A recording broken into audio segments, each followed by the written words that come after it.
Good evening there, everybody. What is happening? Hopefully, y'all are having a wonderful day today. So, when it comes down to it, I thought, of course, that I would talk about this video, or excuse me, not this video, but the fight, of course, that ended up happening tonight between that of Gervonta Davis and that of Frank Martin. And this isn't going to be a super long video, maybe 10 minutes. I'm not really quite sure how long. But of course, for those of you that did not end up watching the fight pretty much ended up going down pretty much as I had predicted between that of Mr. Gervonta Davis and that of Frank Martin. And of course, David Benavidez ended up winning his fight by unanimous decision as well, which is pretty much what I predicted. I didn't think that Alexander Gvozdyk, that he was going to be really as impactful in this fight as what he was in the past, because Alexander Gvozdyk, once again, he went through the Russian chainsaw known as Benavidez. And Benavidez, of course, when it comes down to it, he is a fighter to where basically once you get through him, the amount of punishment that he puts on you, unless he knocks you out within 2 or 3 rounds, you're never ever going to be the same again. I promise you that a lot of those fighters like Alexander Gvozdyk, Marcus Brown, Anthony Yard or Yarde, however you pronounce his name, some of the other fighters that he puts through the certain rounds of torment, they're never ever physically or mentally going to be the same fighter again. But we'll talk about David Benavidez here in a minute. Anyways, Gervonta Davis, of course, for those of you that did not end up seeing the fight, Gervonta Davis was able to get, I believe, an 8th-round stoppage over that of Frank Martin, which I'm not really surprised about. I was a little bit surprised that he was able to get the knockout so easily, but like I stated, Gervonta Davis is one of the top pound-for-pound punchers in all of boxing today. I think that when you talk about championship-level caliber fighters that have one-shot knockout power, I think you're talking about guys like Gervonta Davis, Benavidez, and Naoya Inoue. And then a little bit below them, you might have guys like Canelo Alvarez, Terrence Crawford, and maybe some other guys out there right now that I'm not mentioning as well.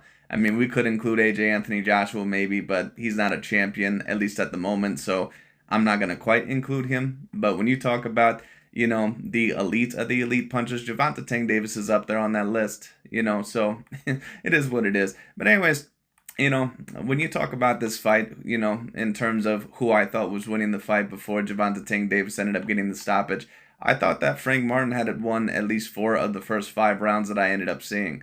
Frank Martin was doing a very good job boxing. I thought that his feet were very good. I thought that his speed and his defense was very good.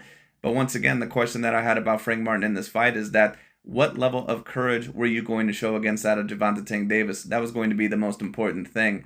That's why I stated that this fight was going to remind me a lot of Canelo Alvarez versus Caleb Plant, where Caleb Plant, he had some of the abilities to potentially beat Canelo Alvarez, excuse me. But did he have the level of power? Did he really have the level of courage? Was he really going to be able to exchange with Canelo Alvarez to try and push him back and go out in an all-out war? Certain guys, they claim that they're willing to go in an all-out war, but I don't think that Frank Martin actually was willing to go in an all-out war. Because if you're willing to go in an all-out war, you're willing to basically risk it to get the biscuit or potentially, even get badly hurt in the middle of the ring as long as it's pushing that type of fighter back. And you're going to have to do that in order to be the best of the best. Gervonta Davis has that level of power. Once again, to where basically, unless he's fighting a 147-pounder, he's probably not going to find another guy that has the complete equalness of power or equality of power, when it comes down to it, when you talk about the amount of power in his hands. So Gervonta Davis already has a decent advantage there.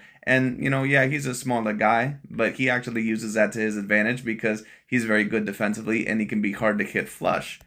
So once again, Gervonta Davis, a very good win by him. I would probably rank this win about an A- to an A grade level win. I would say that it's, maybe about as good as what the Caleb Plant win was for Canelo Alvarez, even though I'd probably, of course, have to put Caleb Plant slightly ahead because Caleb Plant, of course, was a legitimate champion and one of the best guys. Some people would even debate the best 168-pounder at that time when Canelo defeated him, or at least at the very least the second, behind that of David Benavidez. So, Gervonta Davis does get a certain amount of credit for defeating that of a Frank Martin. But the question will be, is that what is going to happen with Gervonta Davis when he fights a guy that is going to be able to box very decently and on top of that also has decent athleticism? It's going to be very interesting.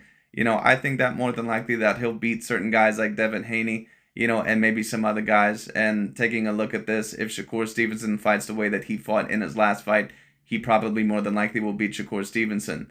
So the real question is this: who really is going to be able to stand in there with Tank Davis in terms of his athleticism combined with his boxing ability. I'm not really quite sure if any of them can. Any of the 140-pounders, Regis Prograis, Devin Haney, Ryan Garcia, Teofimo Lopez. Teofimo Lopez might have the potential best chance just because he does have some boxing ability, especially on the back foot, and he also has probably around the same level of punching power as Tank Davis, or at least very close to it.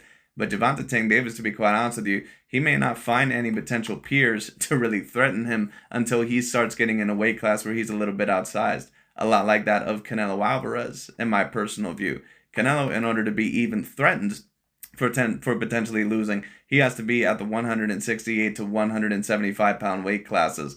Because if he goes anywhere below that, Canelo Alvarez is more than likely going to win those fights relatively dominantly. And he still is able to win some of his 168-pound fights relatively dominantly. Even against some, what some would classify as A-grade level fighters.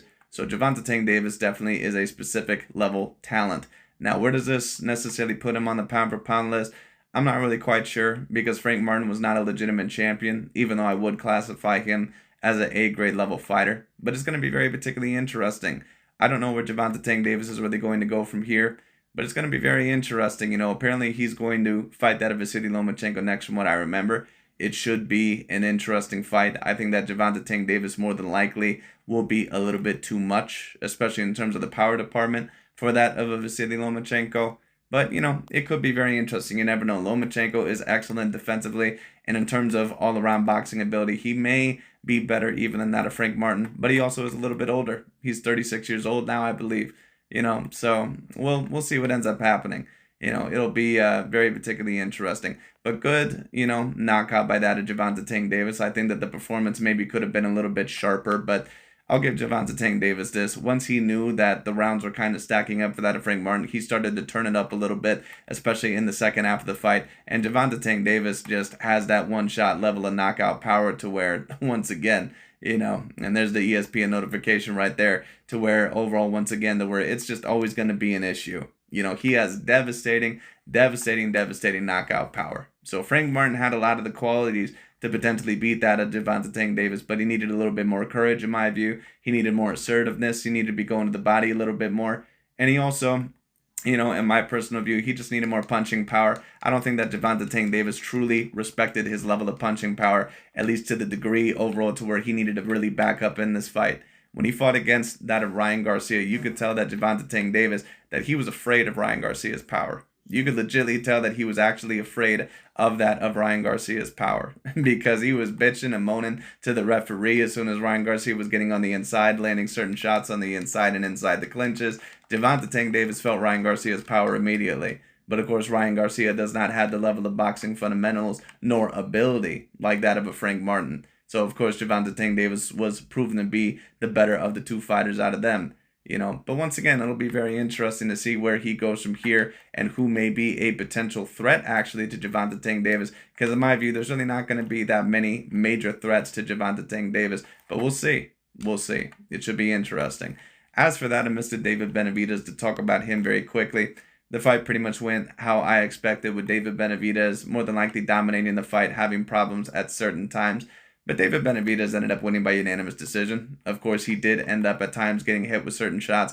And what I will say is this about David Benavidez. For the first time in his career, we did not see someone with unlimited stamina. Within, I believe, once the 7th or 8th round hit, Gvozdyk started throwing a little bit more than David Benavidez. And I keep telling people this.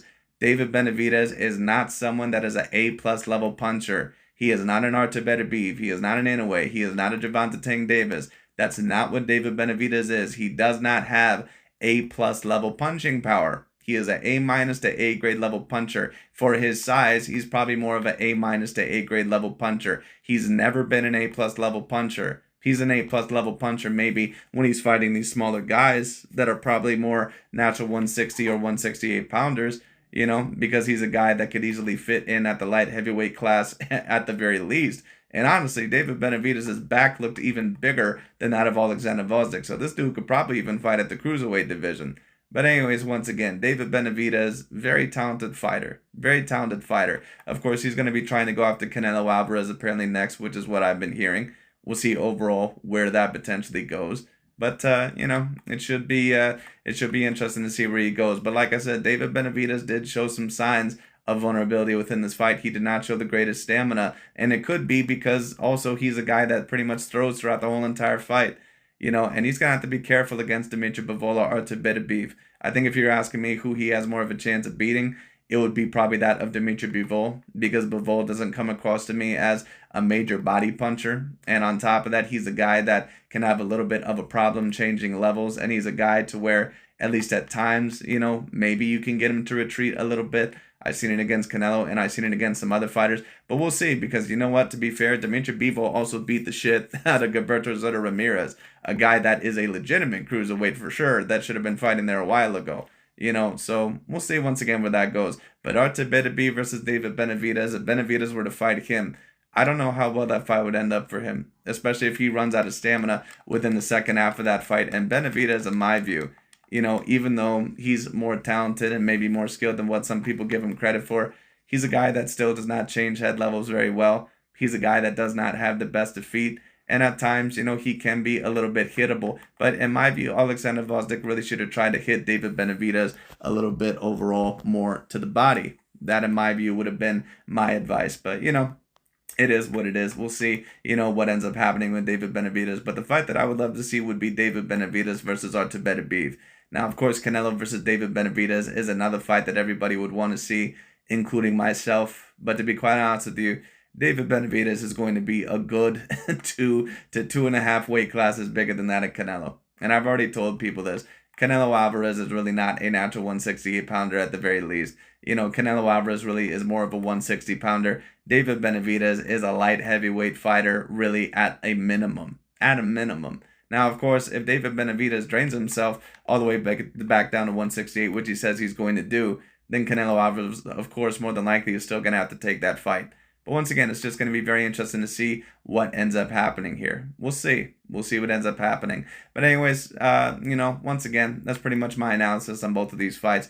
Congratulations to Mr. Gervonta Davis and also that of Mr. David Benavidez on both of their performances, or at least both of their victories. Of course, do I believe that Gervonta Davis probably could have been more dominant? Yeah, probably. But perhaps he couldn't have, because this is pretty much the Gervonta Davis that we always see. So, it is what it is. But anyways, that's pretty much about it for today. Thank you guys so much for watching. I'll talk to you all later, and we'll see where these two gentlemen go.